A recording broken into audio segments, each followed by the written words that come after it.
Hello साथीहरू, आज धेरै दिनपछि एउटा नयाँ टपिकको बारेमा कुरा गर्न आइरहेको छु। यदि तपाईँहरू ट्याक्स प्रोफेसनल अथवा ट्याक्सको बारेमा नलेज छ भने यो भिडियो स्क्रोल गर्दा पनि हुन्छ। आज इस्टिमेटेड ट्याक्स पेमेन्टको बारेमा कुरा गर्न गइरहेको छु। कसले चाहिँ इस्टिमेटेड ट्याक्स पेमेन्ट गर्नुपर्छ है त। मैले भनिरहेको कन्डिसनहरू फुलफिल भएन भने तपाईँहरूले इस्टिमेटेड ट्याक्स पेमेन्ट गर्नुपर्ने हुन्छ। नम्बर 1 कन्डिसनमा यदि तपाईँले ट्याक्स ड्यू ब्यालेन्स 1000 अथवा 1000 भन्दा बढी इस्टिमेट गर्नुभएको छ भने, एक्सपेक्ट गर्नुभएको छ भने, र नम्बर 2 मा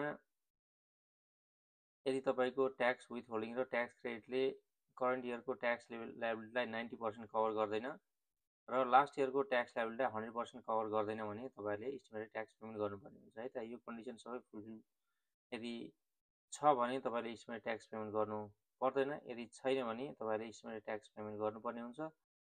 टोटल इस्टिमेटेड ट्याक्स पेमेन्टलाई 4 भागमा डिभाइड गरेर अप्रिल 15, जुन 15, सेप्टेम्बर 15 र जनवरी 15 मा तिरिन्छ।